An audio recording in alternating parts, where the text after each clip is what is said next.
Hello student, नमस्कार है सभी लोग को।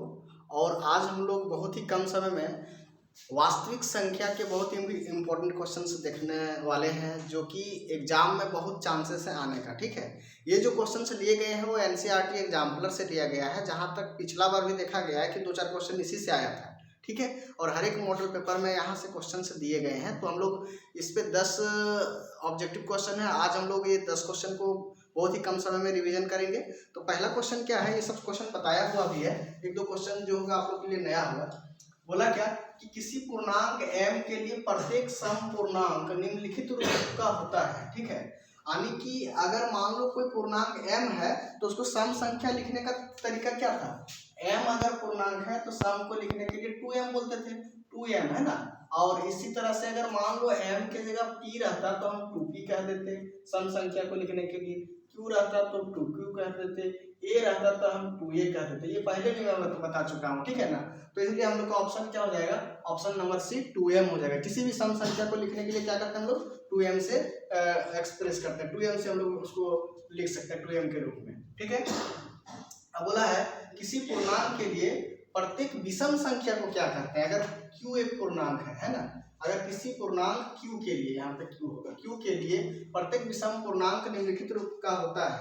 अगर हम q है, q को अगर हम विषम के रूप में लिखना चाह रहे हैं तो इसको लिखते हैं 2q + 1, है ना, 2q + 1। अगर m रहता तब हम लोग लिखते 2m + 1, p रहता तब लिखते 2p + 1, है ना। अब m एक पूर्णांक है, इसी तरह से q पूर्णांक है और p भी क्या है, पूर्णांक है। तो ये बहुत ही आसान क्वेश्चन था। अब यहाँ से देखने वाली बात है कि संख्या n² - 1 8 से विभाजित होती है यदि n क्या हो, है ना। यानी कि n को क्या रखा जाए, n² - 1 की बात कर रहे हैं, n² - 1 की बात कर रहे हैं। n क्या रखा जाए अगर हम 8 से डिवाइड करें, भागा लगाए, तो ये पूर्ण रूप से विभाजित होगा। तो एक बात हम लोग जान देखेंगे, प्राकृतिक संख्या कहने का मतलब हुआ कि प्राकृतिक संख्या में कौन कौन होते हैं। प्राकृतिक संख्या 1 से शुरू होता है। ठीक है, तो अगर मान लो हम एक n का वैल्यू 1, 2, 3 वगैरह वगैरह रखेंगे तो ये क्या मिलेगा, n² - 1 क्या मिलेगा। जब n का वैल्यू 1 है तो ये 0 मिला। क्या 0 को 8 डिवाइड करता है, हाँ तो डिवाइड करता है। लेकिन अगर n का वैल्यू 2 रखते हैं तब ये मिलेगा 2² - 1/8। तो इसका मतलब ये 2² मतलब 4 और -1 गया 3/8। क्या ये पूर्ण रूप से डिवाइड होगा, तो नहीं होगा, इसका रिमाइंडर 0 नहीं आएगा। तो इसका मतलब कि प्राकृतिक संख्या तो होने से रहा, है ना। जब प्राकृतिक संख्या नहीं हुआ तो पूर्णांक भी नहीं होगा। क्यों, क्योंकि उसमें भी तो 1 आएगा, 2 आएगा, 3 आएगा वगैरह वगैरह। ठीक है, अब बात करते हैं विषम संख्या की। तो विषम संख्या शुरू होता है n के जगह क्या रखेंगे, n के जगह 1, 3, 5, 7, 9 वगैरह वगैरह रखेंगे। अगर हम n का वैल्यू 1 रखेंगे तो 1 से तो भागा लग जा रहा है, 0 आएगा तो 1 से भागा लग जा रहा है। 3 बैठा के देखते हैं, n = 3, तो ये n² - 1 कितना होगा, 3 का स्क्वायर 9 - 1 यानी 8 आया। 8 को 8 भागा करता है, हाँ तो बिल्कुल करता है। अगर n का वैल्यू 5 ले लें तो 5 का स्क्वायर -1 आया, यानी कि ये 24 आया। 24 को भी 8 क्या करता है, भागा करता है। इसका मतलब हम लोग का ऑप्शन नंबर सी हो जाएगा। यानी विषम संख्या कुछ भी लेंगे n के जगह कोई भी विषम संख्या लेंगे तो n² - 1 क्या होगा, 8 से भागा होगा। तो इस टाइप के और अगर कोई क्वेश्चन आता है तो हम लोग इसी तरह से पुट कर करके उसको हम लोग बनाएंगे। ठीक है, ये बड़ा इंपॉर्टेंट क्वेश्चन है। जो बोला है कि यदि 65 और 117 का HCF को, है ना, अगर मतलब ये दोनों का HCF जो निकल के आएगा, अगर हम उसको इस रूप में लिख पाएंगे, 65 - 70 के रूप में लिख पाएंगे, तो m का मान क्या होगा, ये निकालना था। ठीक है, तो ऑप्शन क्या आएगा हम लोग देखते हैं। यदि 65 और 117 का HCF क्या होगा, इस रूप में लिखा जा रहा है, तो सबसे पहले काम क्या करना है इस टाइप के क्वेश्चन में कि दोनों का HCF निकाल लेना। तो 65 और 117 का HCF क्या होगा, 117 है, 117 को हम क्या लिख सकते हैं, इसको 113 9 117 से, है ना, ये हाँ 13 9 117 से ऐसा लिख सकते हैं। और 65 को क्या लिख सकते हैं, 65 को लिख सकते हैं 13 × 5 = 65। ठीक है, तो HCF निकालने के लिए देखा जाए तो ये क्या हो गया, HCF 13 हो गया। यानी कि ये HCF को ऐसा लिखा गया, यानी कि हम कह सकते हैं कि 65m - 117 किसके बराबर होगा, 13 के बराबर होगा। तो यहाँ से m का मान निकालना है। एक रैखिक समीकरण है और रैखिक समीकरण को सॉल्व करते कैसे हैं, 65m बराबर कितना हो जाएगा 13 प्लस 117, और इसका मतलब क्या हो गया, ये हो जाएगा हम लोग का 130। तो m का मान क्या होगा 130 बटे 65 है ना, 130 बटे 65, और ये भागा कितना बार में जाएगा, 2 बार में, यानी कि m का मान कितना आ जाएगा 2। तो इसका ऑप्शन ए में था 4, बी में था 3, सी में था 2 और डी में था 5, यानी कि हम लोग का option number C correct option होगा। तो इस टाइप का क्वेश्चन बड़ा इंपॉर्टेंट है। जब भी इस टाइप के दे 2 नंबर का HCF को इस रूप में लिखा गया है तो क्या होगा m का वैल्यू, तो इसका HCF निकाल लोगे और उसके बराबर कर दोगे और वहां से हम लोग m निकाल लेंगे। तो ये बहुत ही आसान क्वेश्चन थे, है ना। और भी क्वेश्चन देखते हैं इसके। अब बहुत ही इंपॉर्टेंट क्वेश्चन से बात करेंगे। इस क्वेश्चन को ध्यान से पढ़िए, ठीक है। सबसे पहले बोला है कि वह सबसे बड़ी संख्या है ना जिससे 70 और 125 को विभाजित करने पर क्रमशः शेषफल 5 और 8 प्राप्त होता है ना। यानी कहने का मतलब क्या हुआ कि एक वह संख्या हमें निकालना है जो उस संख्या से 70 को और 125 को विभाजित करने पर शेषफल कितना मिलेगा, 5 और 8 मिलेगा। अब देखो इस बात को मतलब कंफ्यूजिंग करने के लिए, मतलब लोग कंफ्यूज हो जाए, इसलिए 70 और 125 को गुना करके भी इसका आंसर होगा कहीं ना कहीं, ठीक है। तो हम लोग को उसमें भटकना नहीं है। कहने का मतलब है कि एक नंबर पता करो, एक नंबर मान लो x है, जिससे क्या करना है कि x से अगर हम 70 को भागा लगाएंगे तो मिलेगा हमको जो शेषफल 5 मिलेगा, और इसी x से भागा अगर हम 125 को करेंगे तो शेषफल कितना मिलेगा, 8 मिलेगा। ये बात बोला, तो बताओ कि वो x क्या है ना। और वो x क्या होनी चाहिए, बड़ी से बड़ी होनी चाहिए, ठीक है। तो एक काम करते हैं कि मान लो कि अगर ये 70 है, इस 70 को अगर x से हम भागा लगा रहे थे तो क्या मिल रहा था, 5 मिल रहा था, क्या चीज, शेषफल। तो इसका मतलब कि 70 में से 5 कम यानी 65 अगर होगा तो वो x इसको पूर्ण रूप से भागा लगा देगा, है ना। यानी जैसे 5 ज्यादा आ गया था तो 5 70 में से 5 कम कर देते तो 65 होगा, और 65 जो होगा वो x क्या करेगा, 65 को पूरी भागा लगा देगा, है ना। इसी तरह से इसमें यानी x से जब भागा लगा रहे थे 125 को तो शेषफल मिल रहा था 8, ठीक है। यानी कि अगर मान लो इसमें 8 कम रहता, ये 8 ज्यादा हो चुका था इसलिए शेषफल आ गया था 8, तो 8 अगर कम रहता यानी 125 में से 8 अगर घटाते तो कितना होगा, 15 में 8 तो 7, 1 1, यानी 117 को x है सो क्या करता, कंप्लीटली भागा कर देता, यानी कि उसको भागा करने पर 0 आता, है ना। यानी कि एक ऐसा नंबर पता लगाना है जो इसको भी भाग कर दे और इसको भी भाग कर दे, यानी कि कुल मिला के हमें क्या करना पड़ेगा, 65 और 117 का क्या निकालना पड़ेगा, हाईएस्ट कॉमन फैक्टर, यानी कि HCF निकालना पड़ेगा। तो HCF हो जाएगा हम लोग का 65 और 17 का, अभी जस्ट पहले निकाले थे, ऐसे हम लोग निकालते थे ना। 117 को क्या लिखे, 13 गुने 9, 13 9 117, हाथ से 65 को क्या लिखे, 13 गुने 5, क्या निकालना है, वो नंबर x, यानी कि 13 ही हो जाएगा। 13 ही होगा वो जो क्या करेगा, 70 को भागा, 13 से 70 को भागा लगाएंगे तो शेषफल 5 मिलेगा, और 125 को भागा लगाएंगे तो 8 मिलेगा। तो ऑप्शन नंबर ये हम लोग का क्या हो जाएगा, करेक्ट ऑप्शन होगा। तो जब भी इस टाइप के क्वेश्चन दे, जब हम लोग को कहे कि शेषफल इतना इतना मिले, तो जो शेषफल है उसको शॉर्टकट तरीका क्या है कि जो शेषफल है उसको इस पे घटा दो, पहले वाले में इसको इस पे घटा दो, और जो घटा करके आएगा यानी 65 और 117 आया तो उसका निकाल देना है HCF, यानी वही जो निकल के आएगा वही नंबर होगा जो क्या होगा, हाईएस्ट भी होगा और साथ ही साथ ये दोनों को क्या करेगा, पूर्ण रूप से विभाजित करेगा। तो ये बात को ध्यान रखना है, ठीक है।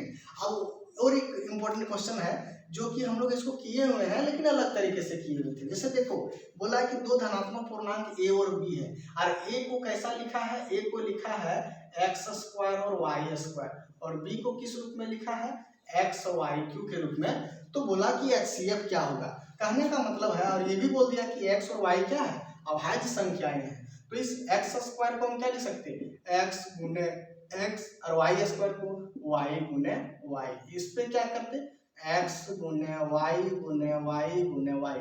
अब बोला HCF निकालना, तो HCF में क्या करते हैं कि दोनों में कॉमन क्या क्या है, तो दोनों में क्या क्या कॉमन है, देखो एक x है और दो ठो y, एक x है और दो ठो y, तो इसको कैसे लिखेंगे, दो बार y है तो y स्क्वायर, तो x y स्क्वायर हम लोग का क्या हो जाएगा, करेक्ट ऑप्शन होगा। और इसी में बोलो मान लो LCM निकालने बोलता, तब इसी का LCM निकालने बोलता, तो अब देखेंगे कि a बराबर कितना था, x square y square, b बराबर कितना था, x y क्यूब, है ना।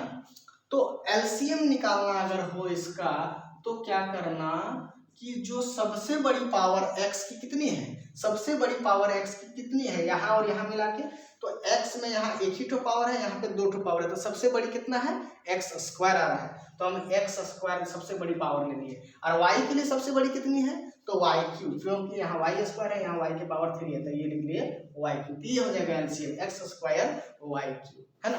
तो कितना आसान है। इसी तरह से ये क्वेश्चन है, केवल क्या किया कि चेंज कर दिया वेरिएबल को, p बोला और ये क्या बोला, q, p को लिखा ab स्क्वायर, q को लिखा aqb। आप पूछ दिया एलसीएम क्या होगा, तो एलसीएम के लिए क्या बोले कि दोनों में देखना कि a की सबसे बड़ी घात कितनी है, तो यहाँ पे 1 है, यहाँ पे 3 है, तो एलसीएम लिखना है, तो हमें लिखेंगे p और q का ना, तो सबसे बड़ी घात कितनी है, a के पावर 3, तो a के पावर 3 लिख देंगे।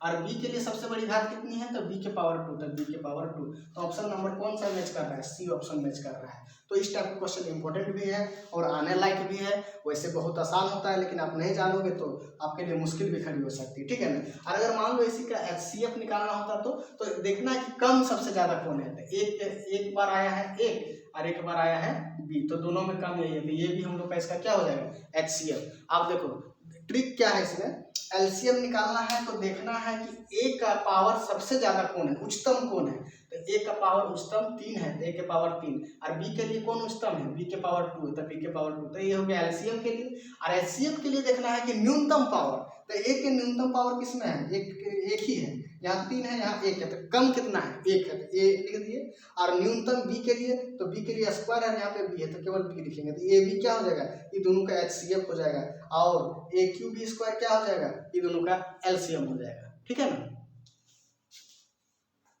और भी हम लोग इम्पोर्टेंट क्वेश्चंस की ओर जाएंगे। क्वेश्चन नंबर 8 क्या कहता है कि एक शून्येतर परिमेय संख्या, है ना, एक शून्येतर परिमेय संख्या और एक अपरिमेय संख्या का गुणनफल होता है। तो ऑप्शन दिया है सदैव अपरिमेय संख्या, सदैव परिमेय, परिमेय या अपरिमेय और एक, है ना। इस क्वेश्चन को समझने की कोशिश करते हैं। शून्येतर का मतलब क्या होता है, शून्येतर का मतलब शून्य को छोड़ के बाकी सब, है ना।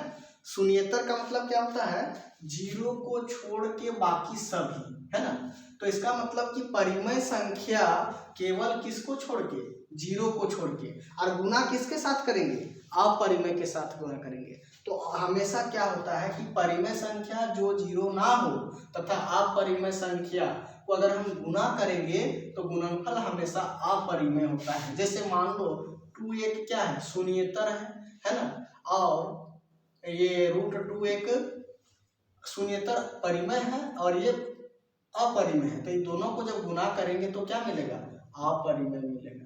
ये बात ध्यान रखना है। अगर मान लो शून्येतर की बात नहीं करता, एक शून्य केवल परिमेय संख्या कह देता, तो उस वक्त हम लोग का ऑप्शन बदल जाता।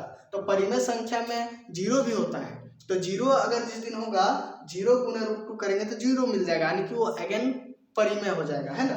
तो अगर शून्येतर नहीं रहता और केवल कहता परिमेय संख्या एवं अपरिमेय संख्या का गुणनफल होता है, तो उस समय हम ऑप्शन सी में जाते।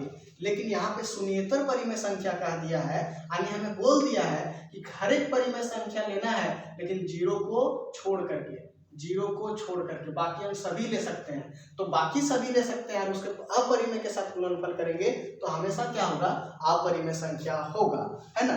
लेकिन अगर केवल कहता कि परिमेय संख्या, शून्येतर नहीं रहता, एक परिमेय संख्या कहता, तो उस समय परिमेय भी हो सकता था और अपरिमेय भी हो सकता था। ये बात को ध्यान रखना है, ठीक है। तो इसलिए इसका शून्येतर है, इसलिए इसको ऑप्शन सदैव अपरिमेय संख्या होगा। शून्येतर नहीं रहता तब परिमेय या अपरिमेय दोनों हो सकता था, ठीक है। तो ऑप्शन नंबर फिलहाल ए करेक्ट होगा। ये क्वेश्चन बहुत ही इंपॉर्टेंट है, इस हो सकता है इस बार में भी चांसेस है कि आ जाए, है ना। बोला कि 1 से 10 तक की संख्याओं में सभी संख्याओं से विभाज्य न्यूनतम संख्या क्या है ना। कहने का मतलब कि एक ऐसी संख्या बताओ, है ना, एक ऐसी न्यूनतम संख्या बताओ जो 1 से भी भागा लग जाए, 2 से भी लग जाए, 3 से लग जाए, 4 से लग जाए, 5 से लग जाए और इस तरह से 10 तक सभी संख्या के सब भागा लग जाए, तो उसका क्या निकालना है, यानी वो न्यूनतम संख्या पता करना है, ठीक है। यानी एक ऐसा संख्या पता करना है जो 1 से भी भागा लग जाए, 2 से भी लग जाए, 3 से भी लग जाए, 4 से भी लग जाए, 5 से भी लग जाए, 6 से भी लग जाए, 7 से भी लग जाए, 8 से भी लग जाए, 9 से भी लग जाए और 10 से लग जाए। यानी कि हमें लिस्ट कॉमन मल्टीपल निकालना है, यानी LCM निकालना है। तो पहले 2 से भागा लगा कौन कौन जाएगा, तो 1 1 3 2 5 3 7 4 9 5, है ना। अब फिर 2 से जा सकता है ना, ले लो 2 से जाएगा तो ये हो जाएगा 1 1 3 1 5 3 7 2 9 5, है ना। अब इससे जाएगा, अब 3 से जा सकता है, हाँ जाएगा 1 1 1 1 5 1 7, है ना, 2 9 का 3 और ये 5, अगेन फिर किससे जाएगा, 5 से जाएगा, है ना। 5 से लगा दो, तो 5 से लगा तो 1 1 1 1 5 1 1 7 2 3, ये भी 1, है ना। हम गुना कर देते हैं, 2 दूनी 4 3 12 25 60, है ना। 60 60 ये 60 गुने 7 7 छक 42 420 420 गुने 6, तो 6 से गुना करते हैं, 6 0 12 24 और 1 25 25 20, यानी कि ऑप्शन नंबर डी हम लोग का क्या होगा, यही न्यूनतम संख्या होगा जो 1 से भी भागा लगेगा, 2 से भी लगेगा, 3 से लगेगा, 4 से लगेगा, 5 से 6 से 7 से 8 से 9 से 10 से सभी संख्याओं से भागा लगेगा। तो यानी कि हमें क्या निकालना था, 1 से लेकर 10 तक के सभी नंबर का LCM निकालना था। कितना आया, 2520। ये क्वेश्चन याद रख लीजिएगा, इतना करने की जरूरत नहीं है एग्जाम में, है ना। अगर इस टाइप का क्वेश्चन आता है 1 से 10 तक के वो सभी संख्याओं में से सभी संख्याओं से विभाजित होने वाले न्यूनतम संख्या क्या होगा, तो 25 20 25 20, 25 में से 5 गया 20, ये याद रखना है, ठीक है। अब एक जो क्वेश्चन इस टाइप का जो क्वेश्चन होगा बड़ा ही इंपॉर्टेंट क्वेश्चन होता है, बोलता है परिमेय संख्या इतना बाय इतना का दशमलव प्रसार निम्नलिखित में किन दशमलव स्थानों के बाद होगा, यानी दशमलव के बाद कितना नंबर होगा इधर, वही जानना है। दशमलव के बाद यानी इसको ये संख्या से इसको भागा लगाएंगे तो दशमलव के बाद कितना नंबर आएगा, यही जानना है, ठीक है। तो इसको बनाने का तरीका बड़ा आसान है। सबसे पहले इतना हम बिना भागा लगाए बता सकते हैं, ठीक है ना। क्या करना है कि 1250 को पहले क्या करो, इसको निकालो कैसे, इसका अभाज्य गुणनखंड कितना बार में देखते हैं, 5 बार में ही ले लेते हैं, 25 25 125 250 में, है ना। 5 से फिर जाएगा 5 25 25 50 बार में, फिर 5 से जाएगा, है ना, 10 बार में, 5 से फिर जाएगा, यानी 2 बार में। तो इसको हम 1250 को क्या लिख सकते हैं, यानी कि 5 कितना बार आया है जी, 1 2 3 4, तो 5 के पावर में 4 और 2 कितना बार आया है, 2 के पावर 1, है ना।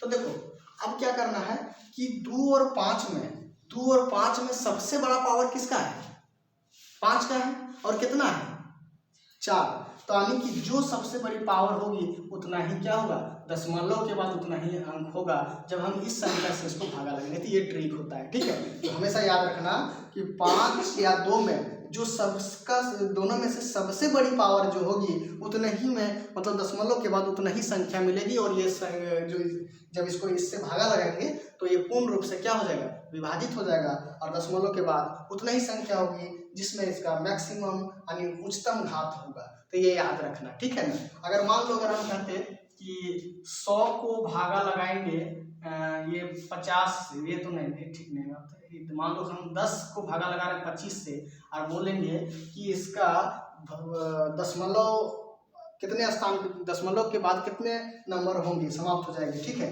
तो इसके लिए क्या करेंगे, तो 10 को क्या लिखेंगे, 5 का स्क्वायर लिख दिए, 5 का स्क्वायर यानी 5, और 2 के पावर को क्या लिख देंगे, 2 के पावर 0, कुछ नहीं है। तो यानी कि ये दशमलव के बाद कितना अंक मिलेगा, दशमलव के बाद 2 अंक में समाप्त हो जाएगा। इसको हम लोग भागा लगा के भी देख सकते हैं, कैसे, देखो जी, ये 10 5 बार में जाएगा, 2 5 5 25, यानी 2/5 मिला, है ना, 2/5, तो 2/5 से भाग 5 से भागा लगा 2 को, कितना बार में जाएगा, दशमलव लगाएंगे तो 0, है ना, 5 चौके 20, है ना, 5 दूनी 10 5 बचे 5 चौके 20, खत्म हो रहा है। यानी कि